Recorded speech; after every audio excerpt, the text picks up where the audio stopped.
satu esensi yang harus dimengerti, sekali lagi saya tekankan bahwa agama apapun, keputusan untuk memakai seragam atau atribut berbasis keagamaan di dalam sekolah negeri di Indonesia itu adalah keputusannya murid dan guru sebagai individu, ya, sebagai individu.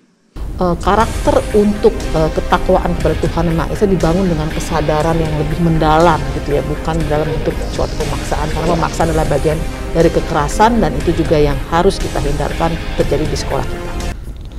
Secara umum tentu harus dijelaskan bahwa memaksa itu tidak baik. Semua orang, baik memaksa tidak boleh pakai jilbab atau memaksa berjilbab, itu sama-sama tidak baik. Ya.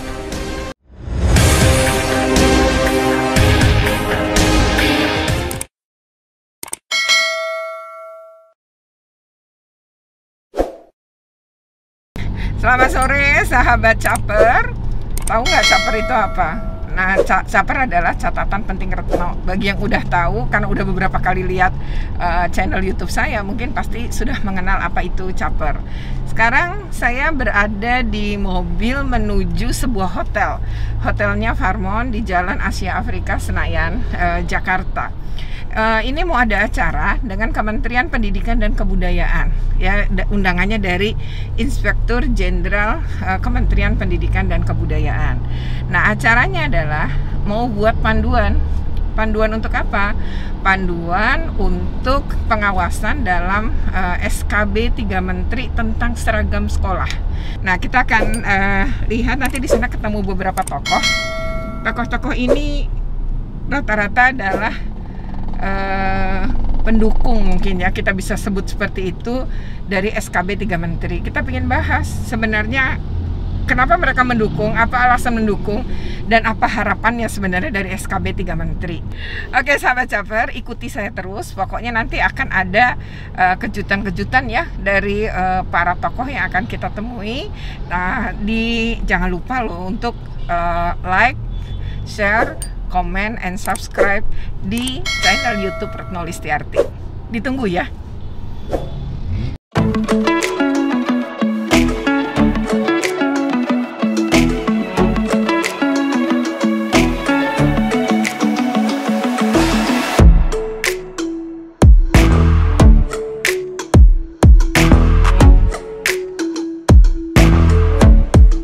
Keputusan yang pertama adalah keputusan bersama ini mengatur secara spesifik sekolah negeri di Indonesia. Sekolah negeri di Indonesia yang diselenggarakan oleh pemerintah daerah. Sekolah negeri adalah sekolah yang diselenggarakan oleh pemerintah untuk semua masyarakat Indonesia dengan agama apapun, dengan etnisitas apapun, dengan diversitas apapun.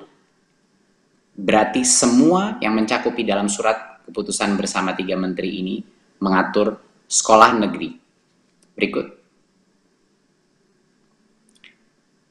Kunci utama daripada atau esensi daripada surat keputusan bersama ini adalah para murid dan para guru dan tenaga kependidikan adalah yang berhak memilih antara A. seragam dan atribut tanpa kekhususan agama, atau B.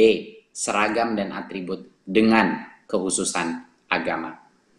Kunci dari yang harus ditekankan dari SKB ini adalah hak di dalam sekolah negeri, hak bagi untuk memakai atribut kekhususan keagamaan itu adanya di individu. Siapa individu itu adalah guru dan murid dan tentunya orang tua. Itu adalah bukan keputusan daripada sekolahnya di dalam sekolah negeri. Berikut.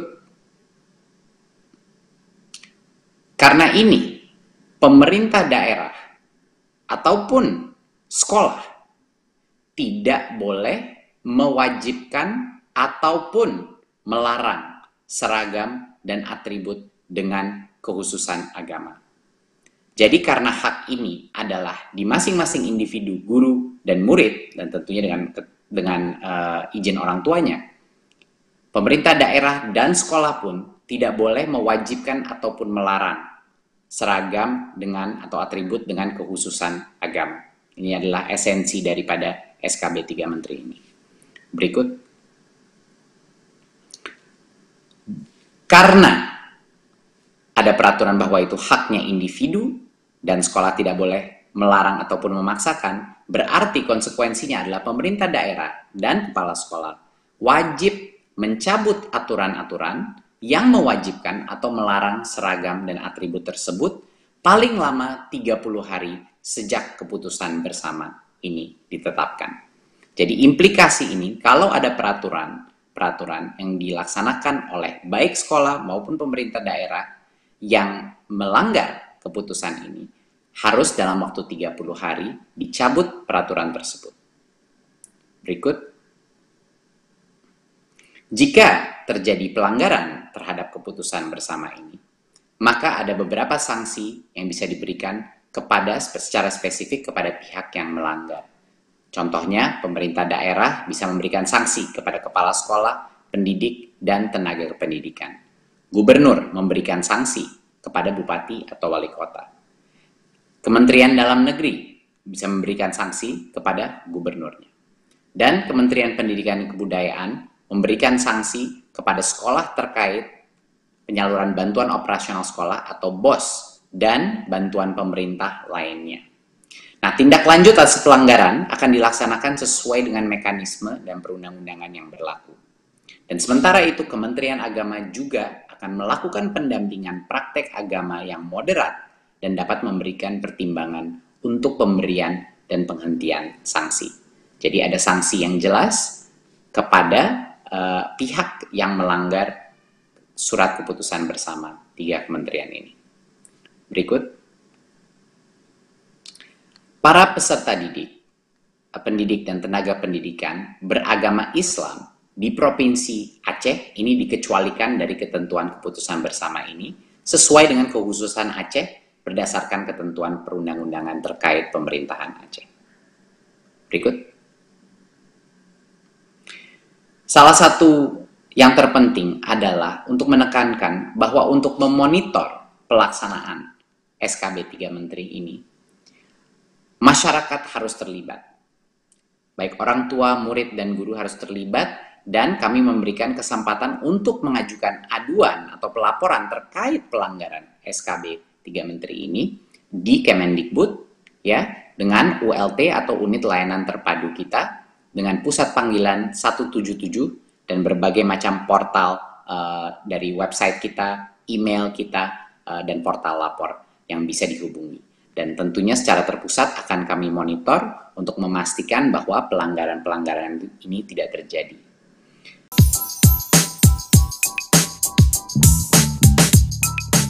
Perkenalkan, saya Katarina Mulyana Girsang selaku Inspektur Jenderal Kementerian Pendidikan dan Kebudayaan. Ya. Baik, saya Dahlia Madani di Komnas Perempuan. Saya badan pekerja, sebenarnya tidak punya hak untuk bicara di depan publik karena saya bukan pejabat di Komnas Perempuan. Saya koordinator perempuan dan gugus tugas perempuan dan kebinekaan di Komnas Perempuan, tapi di strukturalnya di badan pekerja, badan pekerja. Badan pekerja.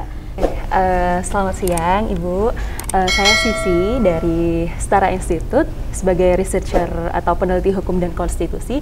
Jadi Setara itu adalah sebuah LSM, sebuah NGO yang memang dia bergerak dalam isu-isu terkait dengan HAM, khususnya spesifiknya HAM, kemudian hukum, dan untuk field yang paling concern sih sebenarnya memang kita fokus dalam isu-isu kebebasan beragama, berkeyakinan itu sendiri. Nama saya Andreas Harsono, saya seorang peneliti, bekerja buat Human Rights Watch. Ini organisasi hak asasi manusia, kerjanya bikin riset, bikin penulisan, bikin video. Kami beroperasi di lebih dari 100 negara di seluruh dunia. 100 negara? Oh. Ya, nama saya Ahmad Zainul Hamdi. Saya selama ini menjadi salah satu dari... Panggilannya? Inung. Inung. Biasa dipanggil Inung. Oke. Nama populernya si Ahmad Inung. Ahmad Inung, boleh Ahmad dipanggil Inung. Mas Inung. Iya, Oke, Mas. biasa dipanggil Mas Inung. Saya di Jaringan Gus Durian Indonesia bersama dengan Mbak Lisa Wahid. Jaringan Gus Durian Indonesia itu selama ini melanjutkan gagasan-gagasan Gus Dur terutama di wilayah sosial budaya. Jadi isu-isu toleransi, anti diskriminasi, anti kekerasan itu menjadi concern penting dari kami. Jadi SKB 3 Menteri ini sebenarnya sebagai bentuk perwujudan filosofinya adalah bagaimana kita menyelenggarakan suatu proses pendidikan sesuai dengan tujuan pendidikan nasional, yaitu peserta didik yang kita harapkan dalam proses pembelajaran itu adalah peserta didik yang memiliki karakter, ya, bertakwa kepada Tuhan Yang Maha Esa.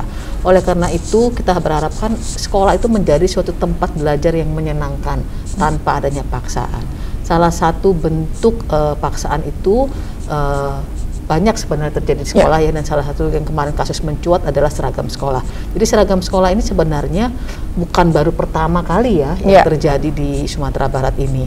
Hampir tiap tahun itu ada kasusnya, dan ternyata berdasarkan data dari teman-teman juga ada sekitar hampir 60 ya peraturan di daerah, baik di tingkat sekolah maupun tingkat kepala daerah maupun peraturan daerah sendiri yang diduga adanya semacam pemaksaan atau intoleransi terkait dengan keyakinan peserta didik kita atau guru kita atau semua warga sekolah di lingkungan sekolah kita. Gitu. Ya, berarti cukup banyak ya aturan yang seperti itu ya.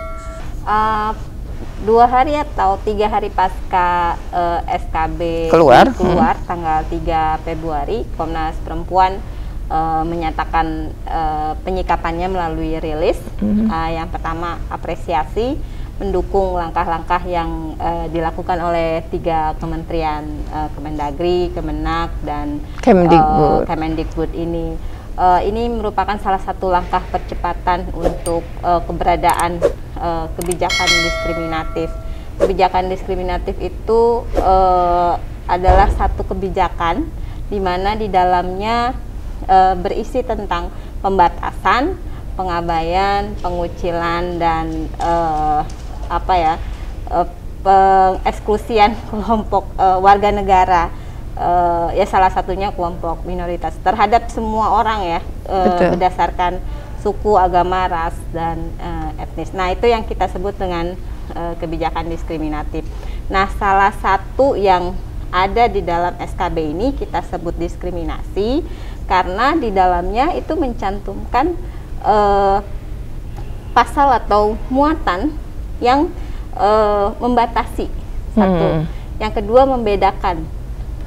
Yang tiga, mengabaikan hak-hak warga negara, khususnya karena dalam targetnya misalnya di sini pengaturan terkait tentang busana. Jadi busana itu tentu kita sepakat ya, semua orang harus memakai pakaian aturan yang sopan, tapi pemaksaan terhadap satu ajaran agama kepada semua siswa yang tentunya kita tahu kalau di sekolah negeri itu beragam dan tidak satu agama saja. Nah, sayangnya Komnas Perempuan mencatat kebijakan ini bukan hanya pada pendidikan, tapi juga ditujukan misalnya pada aparatur negara, ASN, terus pada termasuk guru-guru ya kalau di sekolah, tenaga pendidik, dan tenaga kependidikan, ya, tenaga administrasi, pegawai di sekolah ya, yang bukan guru TU, juga, misalnya, dan juga orang yang masuk ke lingkungan sekolah, jadi orang tua murid, tamu gitu ya, peneliti, atau juga ada pegawai swasta. Nah, itu bukan hanya di lingkungan pendidikan, tapi di lingkungan seluruh warga di daerah tersebut. Dia bisa kebijakannya ada yang perda. Perda itu mengikat secara umum, bukan hanya kelompok lingkup tertentu juga. Sehingga dia turunannya maka dia mengikat ke semua orang. Sebenarnya kami di sini dari Setara sangat mengapresiasi ya terkait dengan langkah pemerintah ini untuk kemudian membuat SKB 3 Menteri ini sendiri, karena memang SKB 3 Menteri ini sebagai sebuah sebagai cerminan bahwasanya memang pemerintah konkret untuk kemudian melakukan sebuah upaya ya untuk mencegah adanya intoleransi. Karena kalau misalkan kita ketahui bersama kan Bu, memang sekolah itu sangat berpotensi sebagai bibit penyemaian pemikiran-pemikiran konservatisme, kemudian sampai pada akhirnya berujung pada intoleransi. Sehingga kemudian di sini ya kami tentu sangat sepakat, sangat mendorong, sangat mengapresiasi upaya pemerintah itu sendiri seperti itu. Tapi tentu perlu adanya upaya-upaya lanjutan sih sebenarnya, tidak hanya tidak berhenti di sini. Tentu tidak hanya berhenti pada SKB itu sendiri, dan sebenarnya tidak hanya harusnya tidak hanya terkait dengan soal seragam itu sendiri, tapi perlu adanya misalkan hal-hal yang lebih substansial terkait misalnya kurikulum, perlu adanya infiltrasi kurikulum yang menanamkan nilai-nilai toleransi, atau mungkin seperti program-program di sekolah seperti itu, sehingga kemudian SKB ini menjadi sebuah hal yang komprehensif, yang holistik gitu, kurang lebih seperti itu. Seperti itu ya. Artinya mengapresiasi ya. Ini pintu masuk juga mungkin ya, benar. Untuk hal-hal yang mungkin dinilai selama ini toleran ya. Betul. Ini langkah yang positif yang seharusnya dilakukan dulu-dulu. Bahwa ini dilakukan pada tahun 2021, ya ini positif lah, karena ini akan melindungi anak-anak kita semua dari kemungkinan dibully, diintimidasi, karena tidak menggunakan yang sama. Iya, atau diancam, atau ada yang dikeluarkan dari sekolah, ditekan untuk keluar sekolah. Angkanya banyak ya dari penelitian. Kita nggak tahu persis berapa persen, tapi menurut perhitungan kami itu di 24 provinsi dari 34, lantas sekitar 90% dari hampir 300.000 sekolah negeri dari TK sampai ke SMA. Gus Durian firm, kita mendukung SKB 3 Menteri, itu firm. Jadi nggak ada catatan. Nggak ada catatan. Tanpa tapi dan tanpa koma. Tanpa koma. Karena begini ya, menurut kami yang di jaringan Gus Durian itu secara umum penyakit yang sedang kita hadapi sekarang itu adalah intoleransi. Dan salah satu wilayah atau lingkungan penyemai sikap-sikap intoleran itu, ironisnya itu adalah sekolah. Dan salah satunya itu bisa kita lihat kewajiban seragam dengan identitas keagamaan tertentu. Itu mungkin bagi banyak orang seragam dianggap bukan isu penting, tapi bagi kami itu isu penting karena itu adalah jendela yang paling jelas kita untuk melongok apakah lingkungan pendidikan itu menyemai nilai-nilai demokratis, toleran, menghargai keragaman atau tidak. Jadi kita bisa melihat mungkin ada trigger tertentu atas keluarnya SKB 3 Menteri ini, tapi SKB 3 Menteri ini seterlambat apapun bahwa dia di-trigger oleh kasus tertentu, tapi sebagai satu kebijakan yang diambil oleh Kementerian Pendidikan itu penting, karena kita tidak ingin ada anak-anak kita yang atas keyakinan tertentu atau pilihan bebasnya itu kemudian menjadi terepresi karena ada kebijakan-kebijakan yang diskriminatif di sekolahan.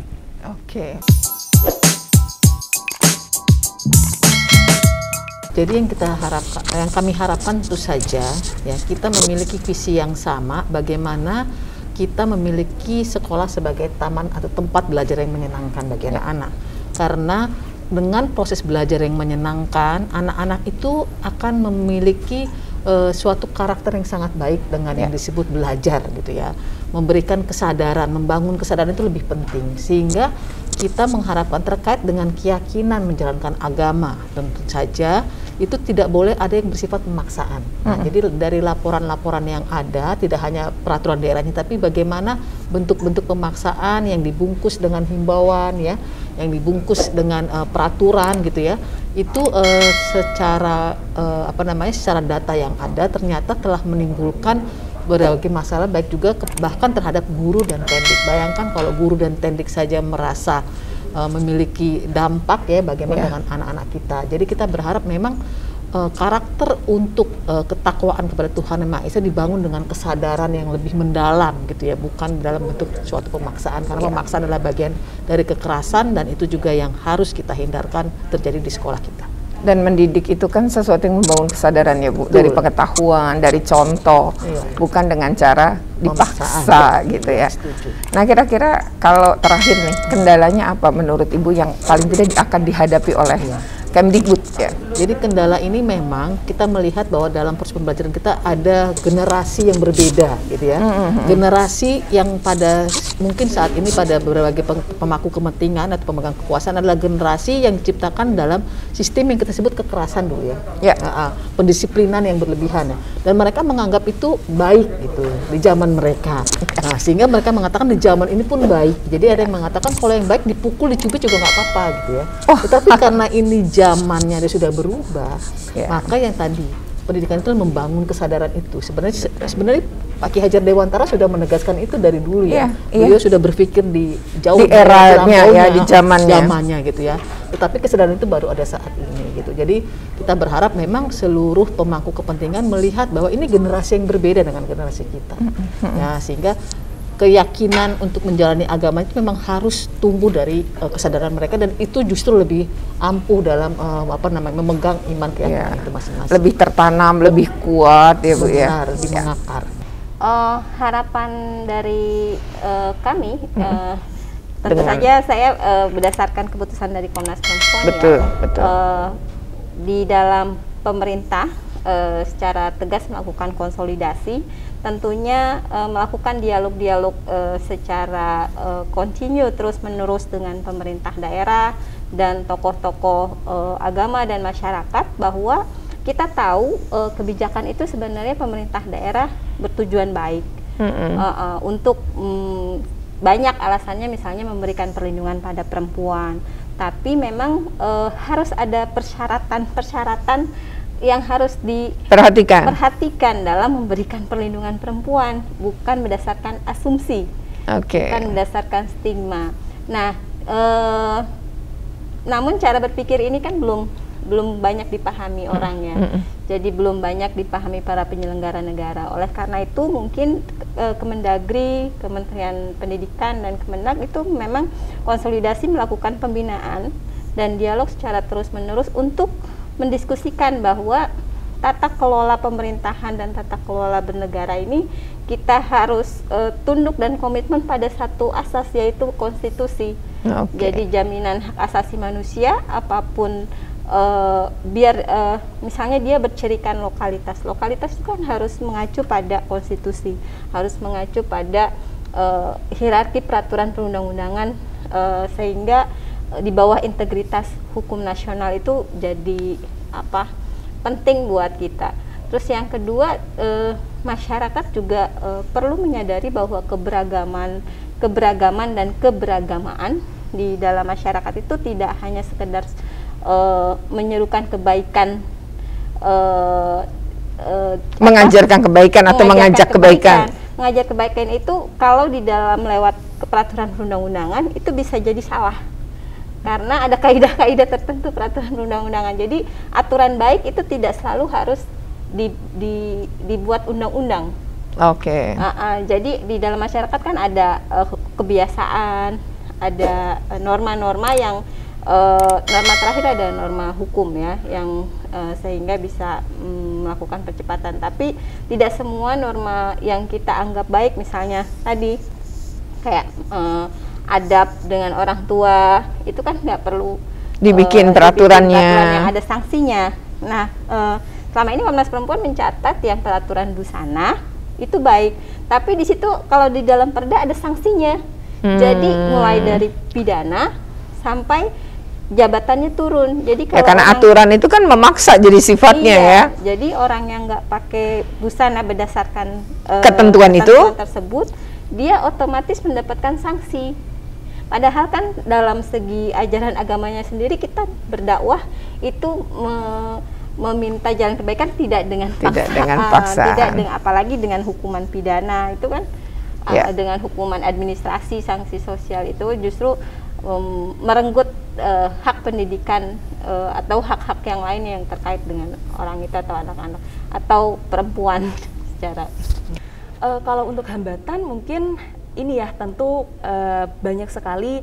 Ada beberapa pihak-pihak yang memang secara tegas menolak SKB ini karena mungkin khususnya mungkin dari tokoh-tokoh yang konservatisme ya Ibu, mohon maaf mungkin seperti itu kan. Jadi memang itu yang pertama ya, memang konservatif. Yang kedua memang mungkin tadi ada perbedaan atau perang ideologi mungkin seperti itu kurang lebih kan. Memang ada memang nggak selesai kalau perang ideologi ya.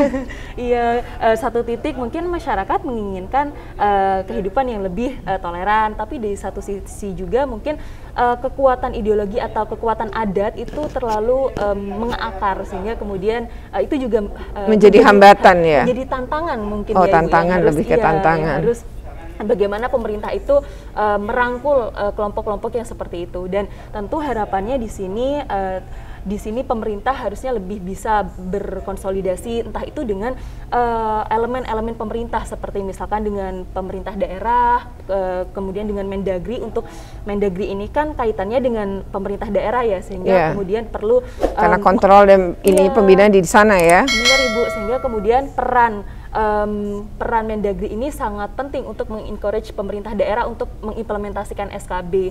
Itu yang pertama. Kemudian yang kedua, jangan lupa juga terkait keberadaan masyarakat itu sendiri, entah itu masyarakat sipil mungkin seperti kami dari Setara, kemudian masyarakat, jaringan masyarakat di daerah misalkan NGO lokal itu juga saya rasa memiliki kontribusi yang sangat besar juga. Kemudian jangan lupa juga dengan mungkin pendekatan melalui tokoh-tokoh di daerah, tokoh agama, tokoh masyarakat seperti itu.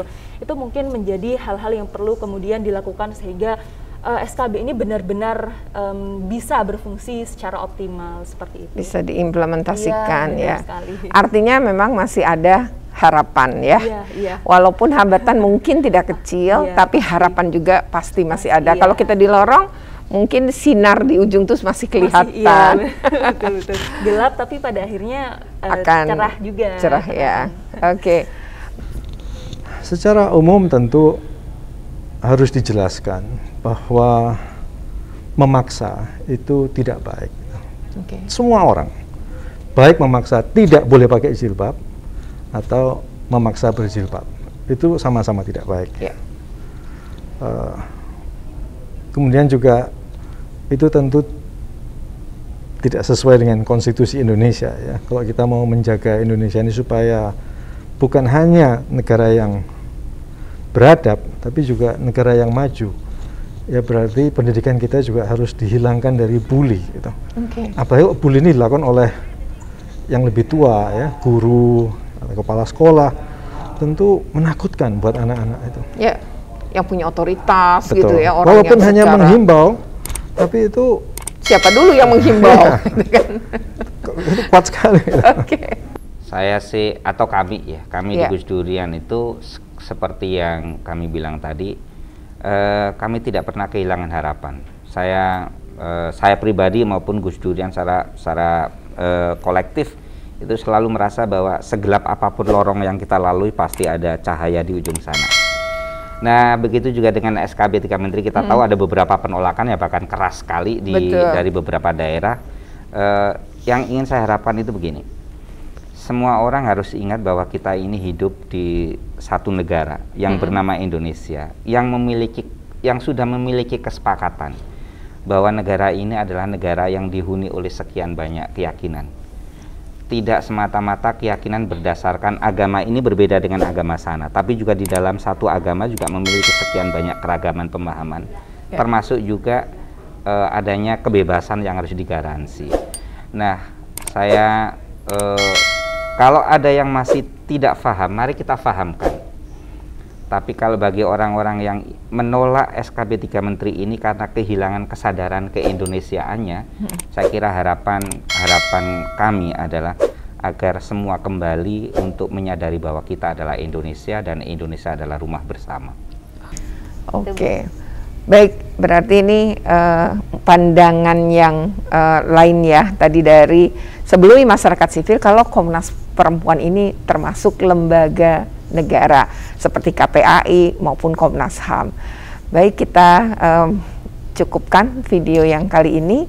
Jangan lupa untuk like, share, comment, and subscribe di YouTube channel Retno Listiarti. Sampai ketemu lagi.